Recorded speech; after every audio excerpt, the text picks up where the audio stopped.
One Percenter Podcast with Sam Bakhtiar, bringing you the 1% knowledge to help you reach your full potential.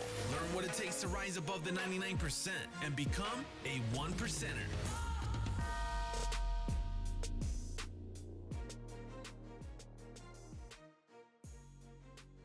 Hey guys, I'm super excited. Welcome to the One Percenter Podcast. This has been like a year in the making. You know, I got someone that I highly regard as someone who's very motivational, just inspirational. I got my man Charlie Rocket in the house. What's up, brother? What's up, man? Man, thank you so much, man, for coming down, man. I know we were trying to make this happen, but bro, I love having you here. But let's get to it real quick. Okay. You know, Okay. I want to know from the beginning. I know obviously you work with, you know, a lot of hip hop artists, you know, including Soulja Boy, you know, Travis Porter, you know, 2 Chainz. You've been, you know, you were an icon in the hip hop industry, you know, and then later on, you know, you got obese and you had a brain tumor. You went through some stuff. But before we get into all of that, you know, I want to know how it all started. How did you even get it? How a white boy like you get into the hip hop scene? Man, it's Atlanta, Georgia, man. Growing up in Atlanta. So did you grow up in the hood? I did not grow up in the hood. No, I did not. I grew up in, like, my neighborhood growing up, like, it transformed from kind of like white trash into like a decent neighborhood.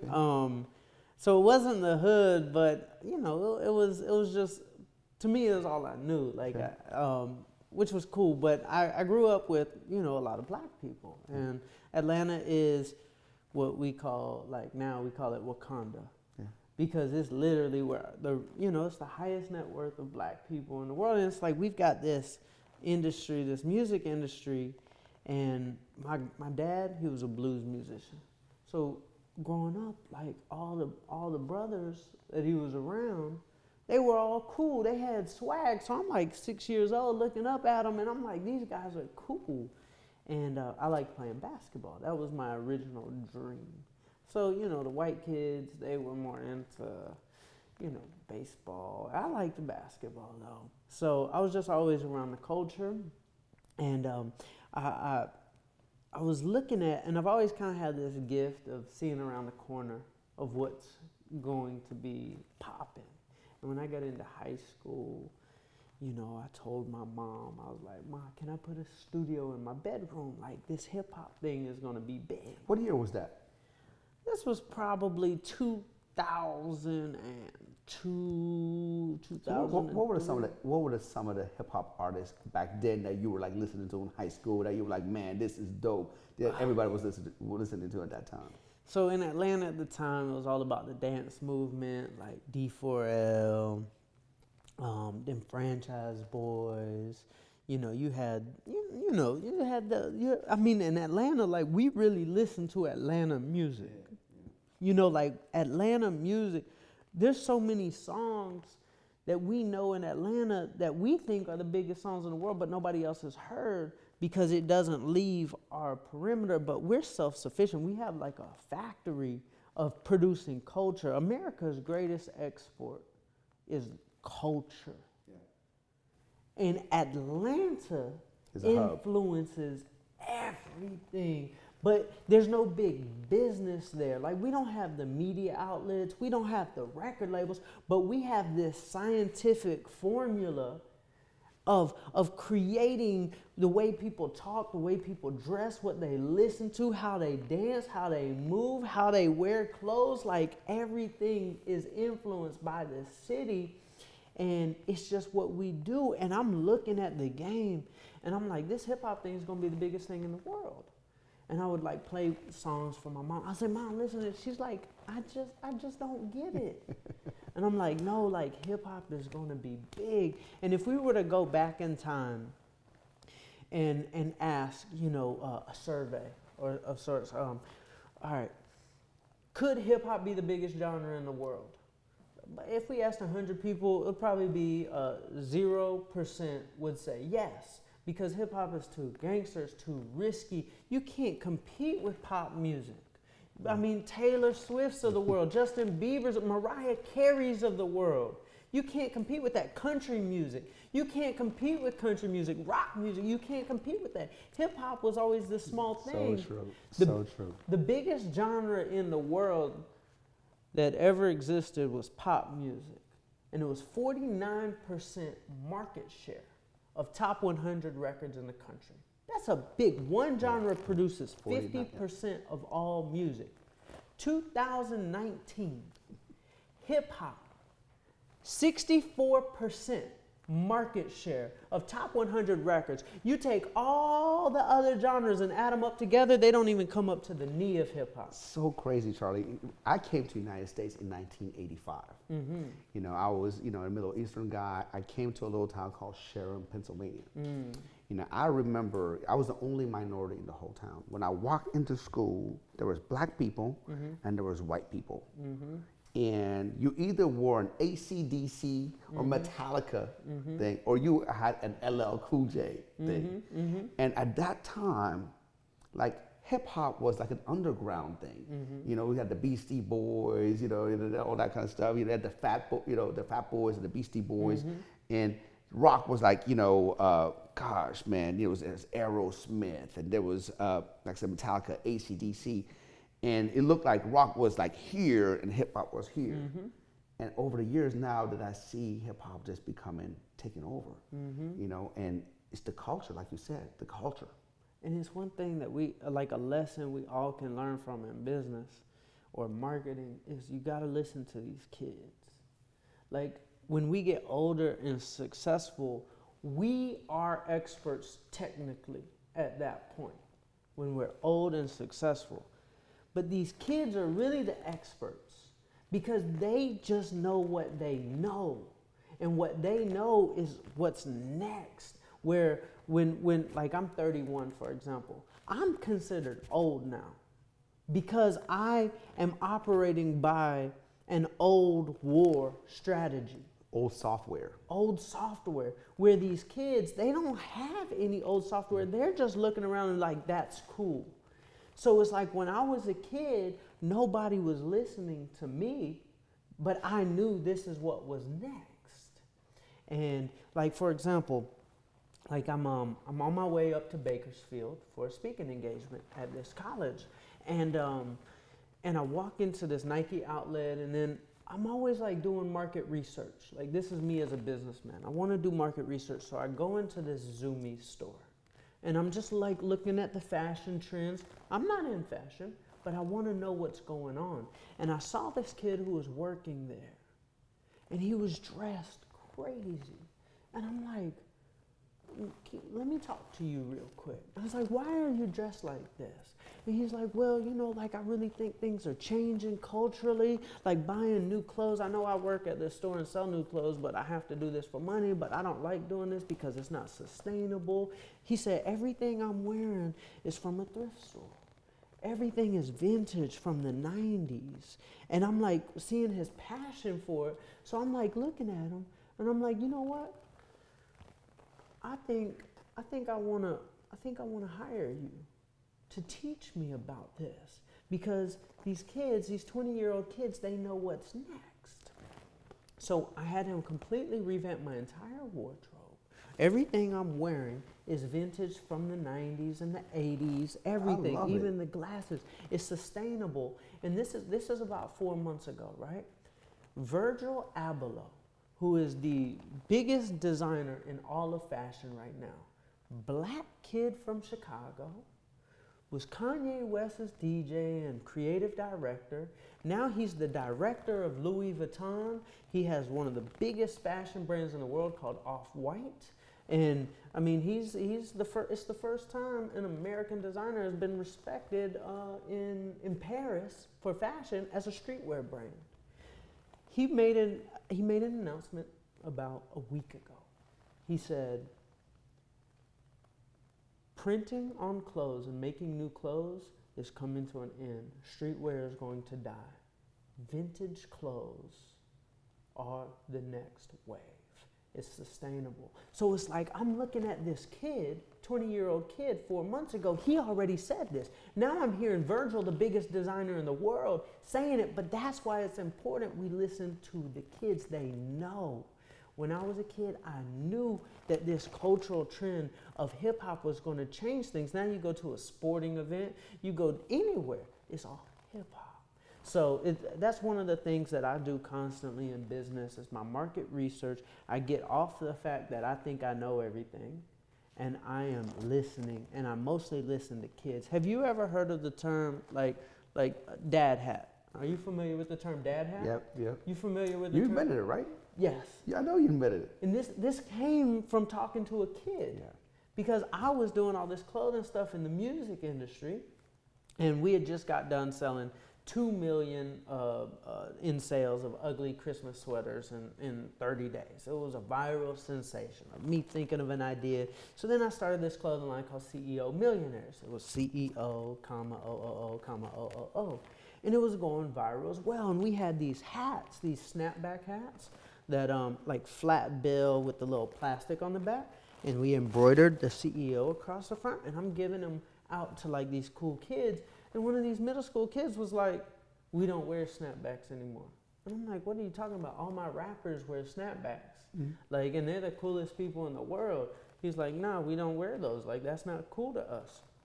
I'm like, what do you wear? They're like, we wear Bryson Tiller caps. And I was like, all right, if this is the trend, we need to capitalize on it in business. So I wanted to come up with a term for it because I couldn't call it a Bryson Tiller cap. Nobody will buy that. I can't call it a baseball cap because I can't research high on Google. Yep. So I came up with this term by studying what the kids were wearing, and they were dressing like Steve Jobs, tucking their shirt in, cuffing their pants, wearing New Balance shoes, and it was like dad fashion. So I wanted to call them dad hats. Boom, we put them out as dad hats. We ran some strategic like ads culturally on like Shade Room, like the cultural media outlets. And we to coin this term, because if I can coin this term, then, and I'm the first one to do it, I can research number one on Google, and then our dad hats will sell more than everybody else's.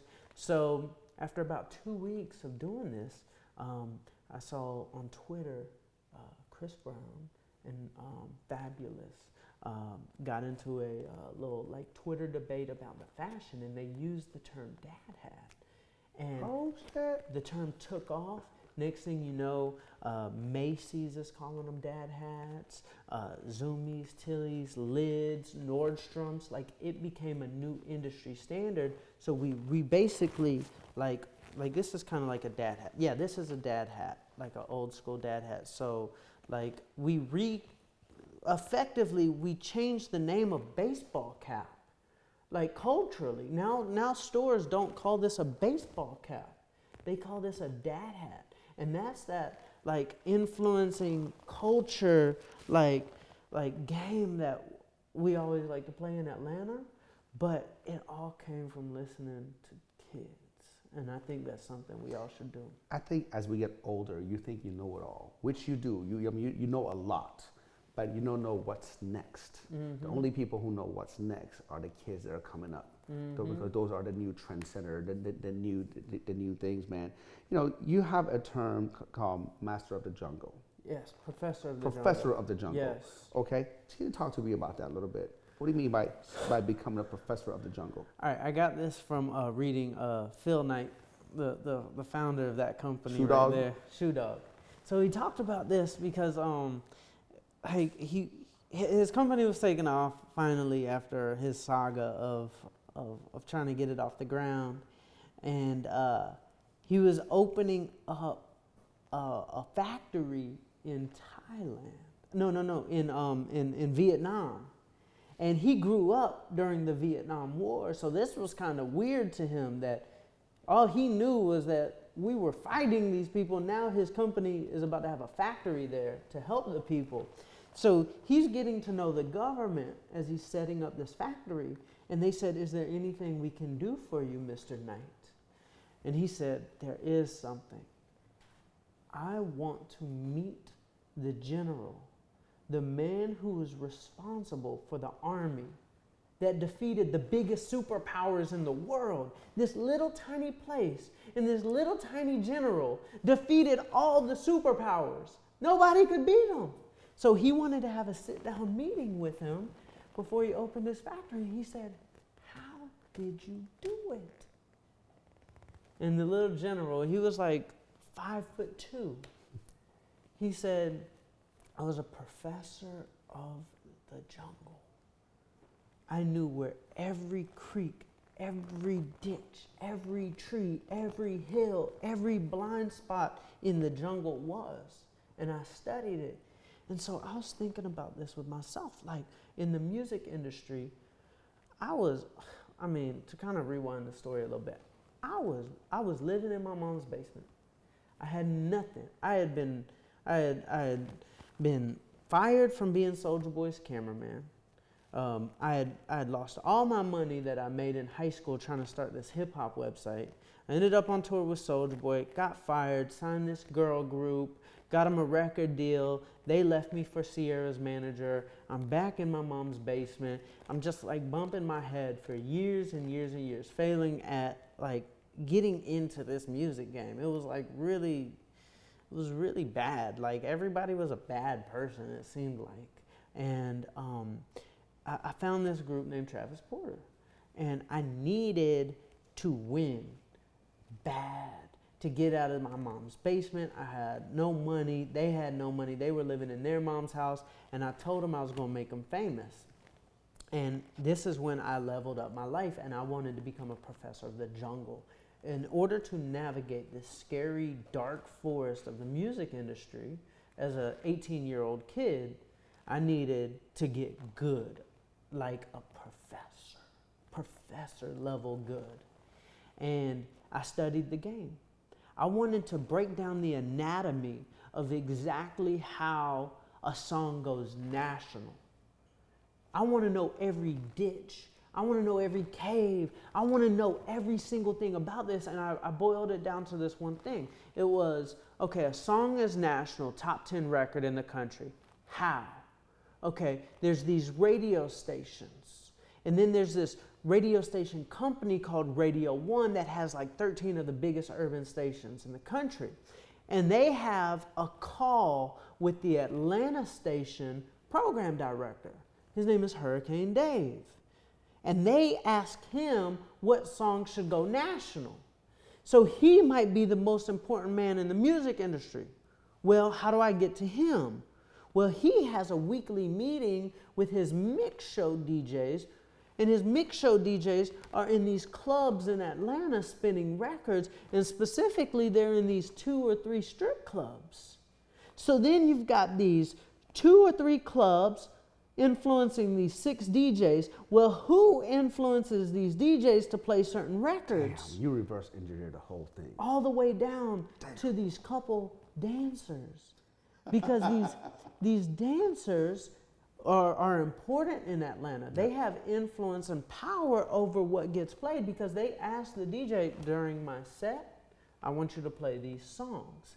So we would go into these clubs, support the dancers like you would sponsor a business or something. Like we'd be like, okay, can you support our record by asking the DJ, we'll support you. So we would pay these dancers and we would show them love, like to get them to talk to these DJs. And then I would be outside these couple clubs every night passing out CDs. Wow.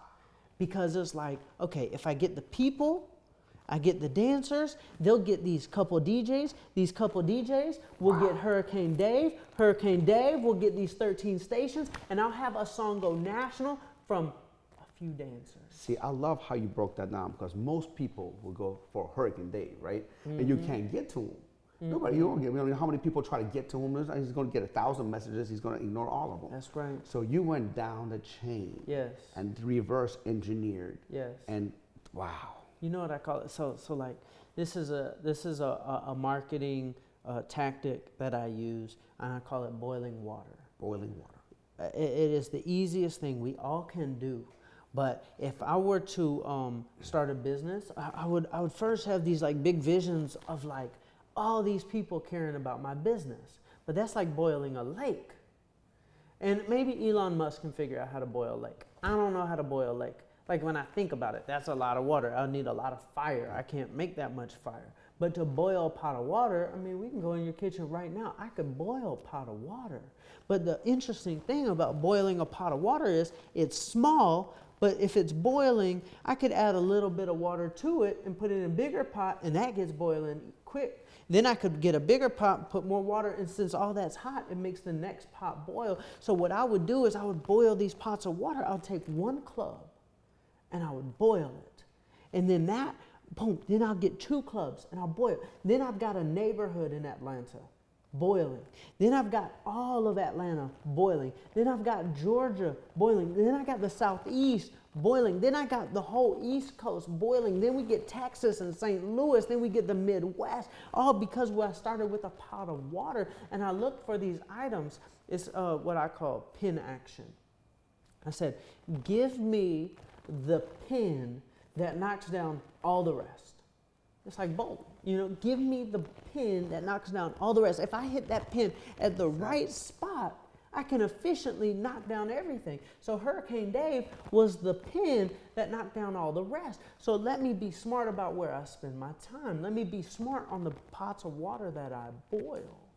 And yeah, man, that's how I always approach business, because I was never the smartest person. But if I can make it simple, I can turn myself into a factory worker instead of having to be this smart, intellectual businessman who has to think all the time. No, I just want to run the play. Give me the play that wins the Super Bowl. Like, I'm just going to run the same play every single time. So when I wake up in the morning, I'm like, I'm just going to run the play. What's the play that guarantees my win? I'm going to do it. And it's usually a very simple task. In the music industry, it was passing out CDs. That was going to be my play. And when we would have top 10 records in the country, people would be like, Charlie, why are you still passing out CDs? I said, this is what guarantees my success. Mm-hmm. This is what got me here, and I can't trust the street team to do it because they're not going to put that extra energy and that extra love into it, because people are walking out of clubs and they're intoxicated. And a street team member might just be like, hey, new 2 Chainz CD. And I'm almost walking to the car with them. I'm like, this is the best. You're going to like song number 8. Oh, man, we got a party coming up. You're going to love this. Pop this in when you get in. And that was what was guaranteeing our success. And we probably passed out 500,000 CDs. I would drive from every radio station from Jackson, Mississippi to Washington, D.C. I mean, there were things I would do to break my artists where I would like, I remember, so this, and I've actually never told anybody this. Love it. I've never even told my artist this. He's going to find out because of this. So I manage this artist named Young Dolph. He's from Memphis, Tennessee. Y'all familiar with Young Dolph? Yep, I am. So Dolph is from Memphis, Tennessee, and I needed to manufacture propaganda. This was my job as a manager. Mm-hmm. So there's this website called World Star Hip Hop, and I needed to get him on it. And sometimes they'll put up documentaries about artists, but I wanted it to seem like he had such a rabid fan base. So there was this dormant YouTube channel of this guy who hasn't uploaded anything, but he had like 4,000 subscribers. So I approached him and was like, can I have your YouTube channel? Because we're going to do something.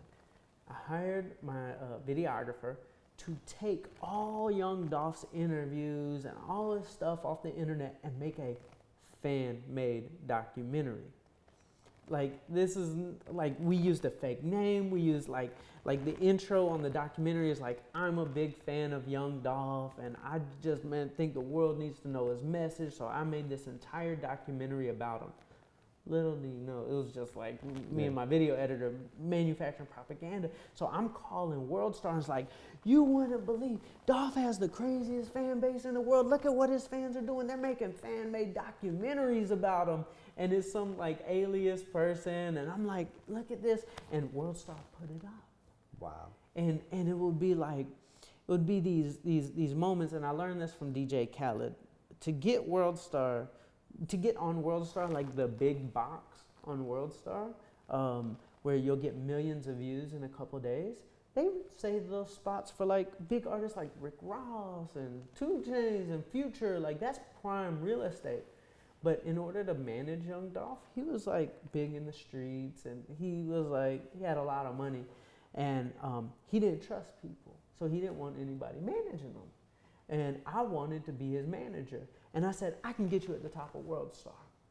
I can get you there. Like that's done. That's easy. And he said, all right, show me. So I'm calling my connect at World Star, and I'm like, I need the big box. He's like, Charlie, come on, man. You know that's not how it works. We charge $10,000 for that. I said, Jay, I need this. I'm telling you, like Dolph is the biggest in the game. And so I would call Jay so much that he would stop answering my calls. And he's a good friend of mine. Like we go way, way, way back, but I was bugging him, and he felt bad having to tell me no. So I saw DJ Khaled do this one time, and I kind of stole it. But this is like that intensity that you got to give people. So I put my face, I put my hand on my face like this on a desk, and I took a picture of myself, and I sent it to Jay, and I said, I can't believe my friend isn't answering my calls. And I wanted him to feel bad, but that's the level of like persuasion that like, you went to.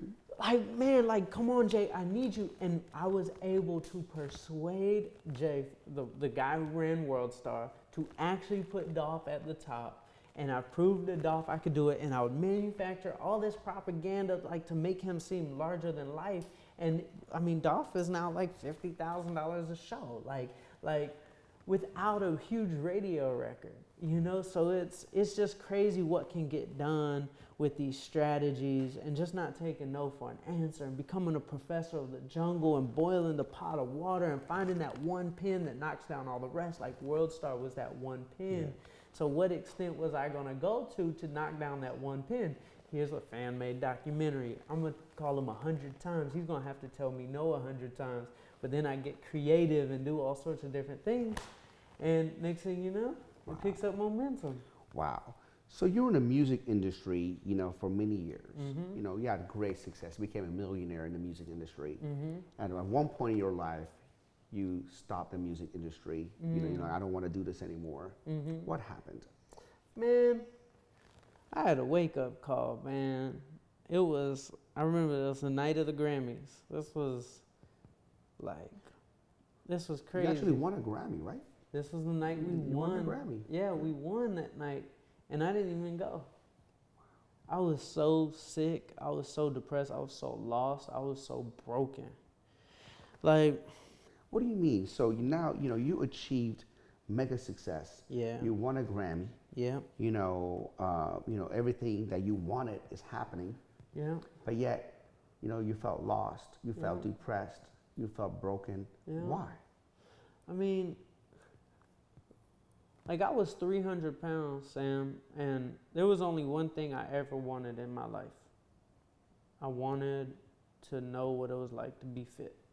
I mean, I was big since I was a little kid, and there was never a day I didn't try. My dream was to be an athlete, period. Like, you can't help what your dreams are. It's your dream. I didn't pick that. It was what was meant for me. But I was in conflict because my dream is to be an athlete, but I have a severe weight problem. I have a severe food addiction problem. And here I am diagnosed with a brain tumor on top of all that. And I felt like I was at the end of my life. How old were you? This was 28. You're 28? Yeah, 28. And not a Grammy. Yep. And I didn't go to the Grammys that night, and I was just lost. And, like life, for me, was like anytime something bad would happen in my life, or anytime I would kind of budge from my truth, it would be like a little bit of plaster I'd put on myself. And like when we're young, we're golden, and we're truth, and it's just pure possibilities and pure imagination. But as we get older, society and the hurts and things go wrong, and we get plastered up. And here I was completely broken, but there was something really good that came out of that. And it's like, it broke through all the layers of plaster, and it reminded me of my truth, the one thing I had ignored my whole life. I was not chasing my dream at all. I was doing the business thing. I was doing great at it. But if I were to die today, I'm not going to be on my deathbed thinking about what I accomplished. Yeah. I'm going to be thinking about the thing I wish I did. And what did I wish I did was, I want to be an athlete. And that's when I just had my wake-up call. I said, my story isn't over yet. It's not over yet. I know it's not over yet. This can't be how my story ends. I can't be a kid from Atlanta who got into the music industry, made a lot of money, has houses, cars, Grammys, and dies. That's not it. And I was like, okay, what you gonna do about it? And I said, you know what? I'm willing to do everything different. I'm willing to walk away from everything. Wow. I'm gonna leave everything. Wow, most people will label you as crazy because you built this career. You're at the top of your game. You just want a Grammy. How many people can say they want a Grammy? You're at the top of your game, and then you say, you know what, this is not me. You know, I want to take my whole life in a whole different direction. I don't want to do the music thing anymore. I want to become an athlete. And if I remember correctly, you want to become a Nike athlete. Nike, that was my dream. My first stock I ever bought, I was 8 years old. Nike. Yeah. I love that company. And I had been so like methodical and business my whole life. Breaking everything down to the processes and down to the chain, passing so many CDs a night and all that. You're very methodical. It's all about techniques. Technique. And I was good at it. That was, to me, we're going to call that mathematics as we know it. Yeah. 1 + 1 = 2. That's what I was. That's what I knew. But here I am with this crazy dream. And I could not figure out how to make 1 + 1 = 2 because everybody is asking me, well, Charlie, what you going to do for money? Like, you're just walking away and you're going to be an athlete? Like, 1 + 1 is not equaling 2 here. You're going to get, like, minuses and, like, you're going to divide and you're just going to be, what, you going to go broke? And I was like, I have to do it. I can't make any sense of it. I said, I can't even try to use logic and reason. I can't even try to use my brain because all my brain knows is historical events. And what I'm trying to do cannot be figured out through what I know. Our brain is a series of historical events. Yep. And where I'm trying to go is unheard of. I'm going to be a Nike athlete. How are you going to do that? You don't play for the Lakers. You're not in the Olympics. What are you talking about, Charlie? But I know it's possible because I can see it in my heart. I know my heart is telling me this. See, our hearts have intelligence too. Yeah. Like, if I were to say, follow your brain, you would think I'm crazy. Yeah. Why do we say follow your heart?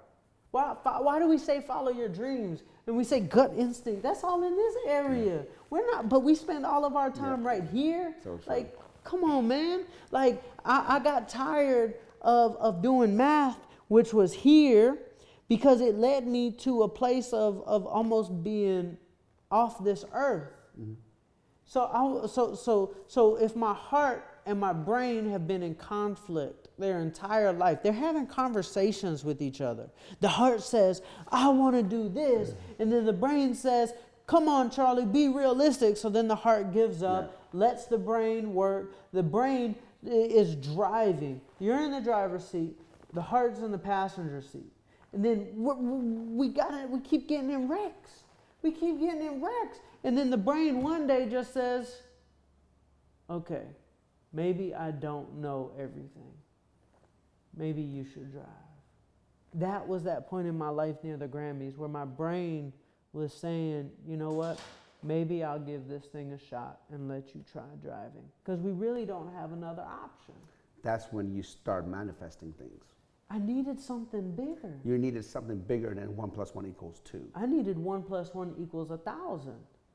And when I left my business, I identified myself as something else. I said, I'm going to be an athlete. I am an athlete. I even gave myself a name. I'm Charlie Rocket. And somebody broke this down to me a couple days ago. They said this. They said there were these two people who were trying to stop smoking, and somebody offered them a cigarette.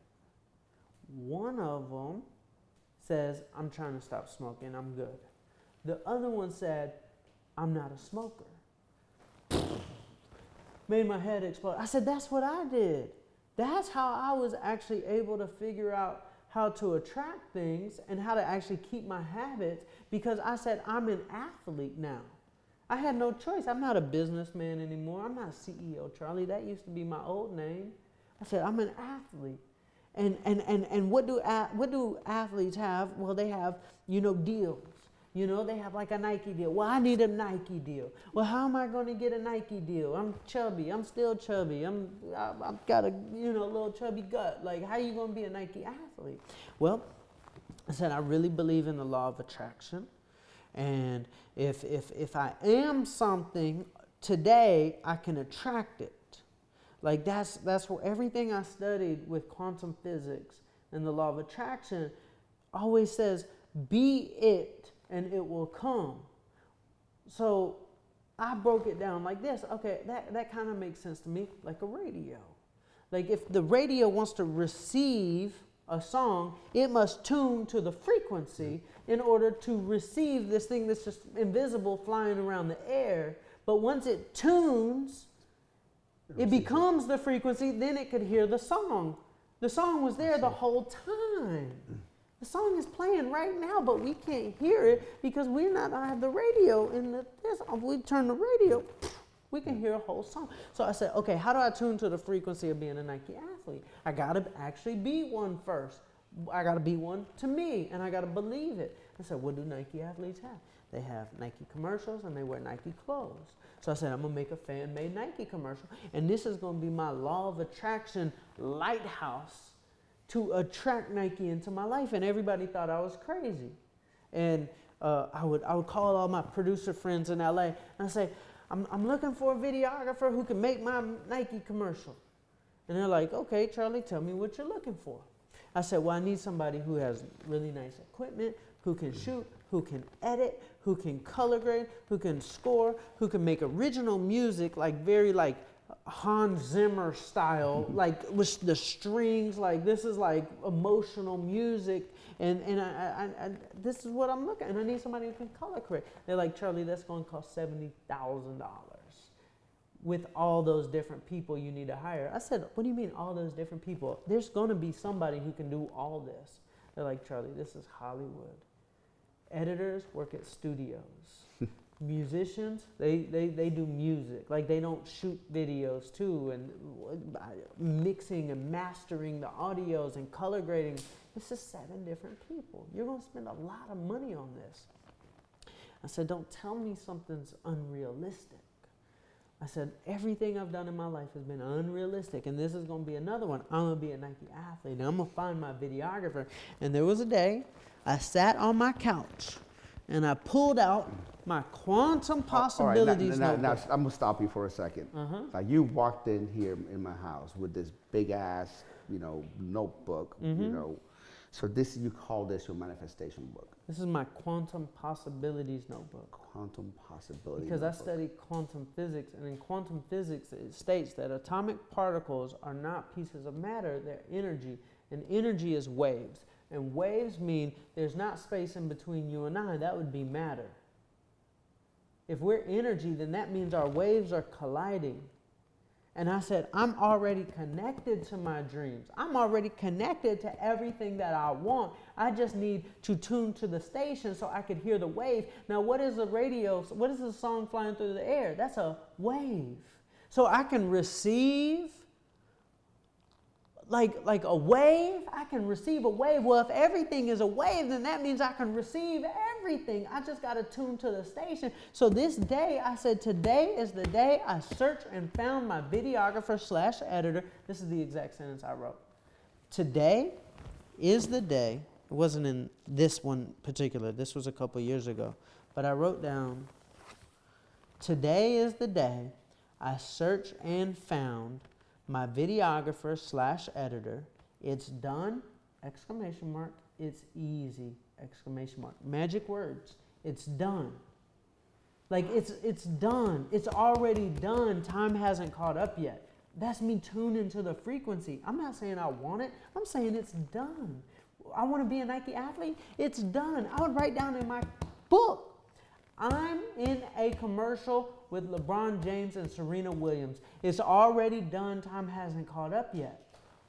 Well, I'm sitting in my house an hour after I wrote that statement. My front door is right there.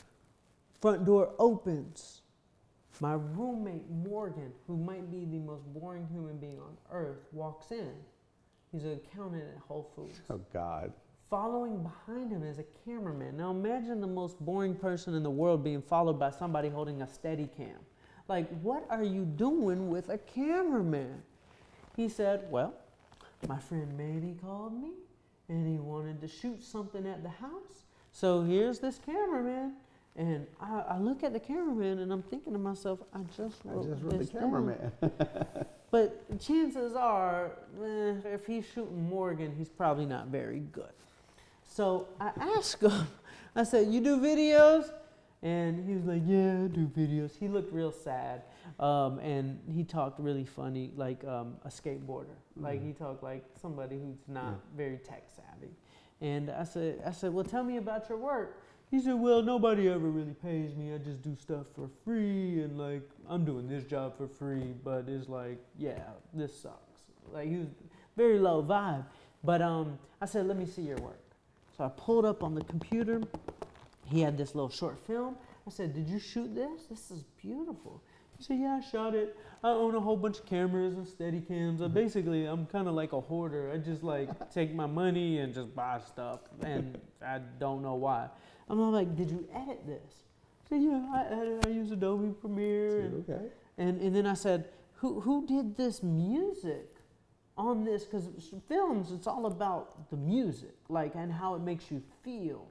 He said, well, I've been in a rock band for 15 years. I was on the Warped Tour and all sorts of stuff. I'm like, he does music. I said, okay, this voiceover, who mixed and mastered this audio? He said, well, I'm an audio engineer too. Whoa. And then I said, who color graded this? He said, well, I taught myself Da Vinci on YouTube. Like, it was literally everything. That you wrote down. And I said, can I hire you? He said, man, I applied for Hulu last week and they rejected me. And man, I really need a job. And I took him out to this vegan burger restaurant called The Counter. Well, they serve all sorts of, but we had Impossible Burgers. And I told him, I said, listen, I'm going to be a Nike athlete. He said, how you going to do that? I said, we're going to make a commercial and it's going to attract Nike and they're going to sign me as an athlete. He said, you sound crazy. I said, you got to trust me. Like, I know it's going to happen. We spent about $350 making a music video, making a commercial. And we put it out and it went viral. And I didn't have that many followers. I had been off Instagram for a year and I just got back and I uploaded it and magic just started happening. And one thing after another, my phone was ringing, and 3 days later, we were at 1 million views, and Nike calls me and said, oh my God. We don't know who you are, but you have our entire campus in a frenzy. Wow. And they flew me up to Beaverton, and they said, we want you to become a Nike athlete. We want to give you a contract. And they said, you inspired us to create the biggest ad campaign we've ever made. And if you want, I can go like kind of in a, down a little rabbit hole with you on marketing concepts of how I put this together. Oh, I would love that. I'm a student of marketing. Okay. And I'm fascinated by how, would you mind breaking it down for me? I would love to. So in marketing, I've always had this philosophy and this strategy of making somebody care about the product as much as your mom does. So like I noticed in my life, my mom supports me no matter what I do. If I were to go up on stage and sing a song I can't sing, she'd be like, that's my baby. And I'm like, wow, like she doesn't miss a picture I post on Instagram. She likes every time. She comments every time. She even reads other people's comments and then calls me, did you see so-and-so's comment? And I'm thinking to myself, if I had more customers or more fans like my mom, think about how successful I'd be. Because in business, it's so hard to make somebody care about you through commerce. Yes. So I have this method that I call Momology. We'll take it like these chakras, for example. These are 7 chakras. I want to take somebody from stranger and put them through a process of supporting me as much as my mom does. And in Momology, there's this anatomy of why our moms care about us so much. Well, one of the first things is connection. We were literally connected to our mothers. So in business and in marketing, how can I form a connection? And the way to form a connection with somebody is, okay, me and you, we're going to have a totally different connection if we're going to, there's 2 ways to go about this. Like a pool needs a shallow end and a deep end in order for it to be a good pool. If the pool is too shallow, like let's just say, you know, everything I talk about is Ferraris. That's like the shallow end of the pool. The deep end is going to be like, bro, like, I want to be honest with you, man. Like, I really got like and I still deal with it to this day. Like, I have a food addiction problem. And we're talking about something that's not perfect, but our imperfections are what grows that relationship, that moves somebody closer to supporting us because you actually know something about me. Yes. Because we live in this culture right now everything is perfect. Everything's supposed to be perfect. Exactly. And it's this influencer. Like that's the buzzword of what people today are. And I started looking at this concept of influencers operate by a certain paradigm. They say, I'm so perfect, you should follow me. I'm so rich, you should follow me. Look how many books I sold. You know, look at somebody's bio. 3 times New York Times bestseller, whatever. All that is great.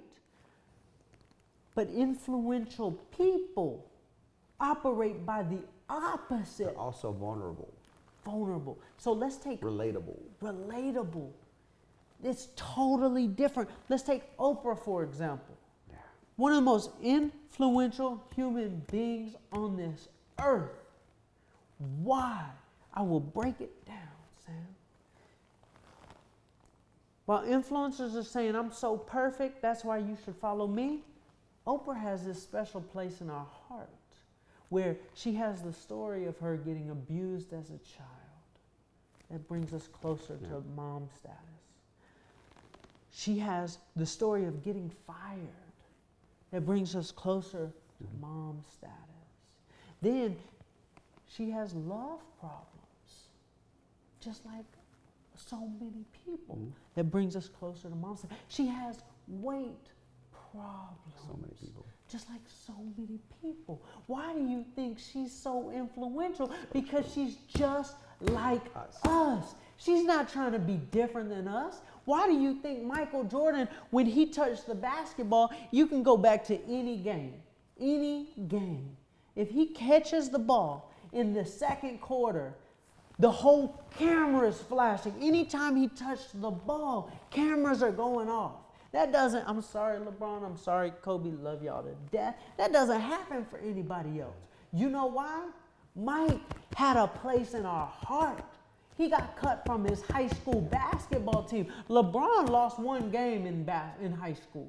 Kobe was the Black Mamba. He was alone, and he was intense, and he was, you know, nobody was like Kobe.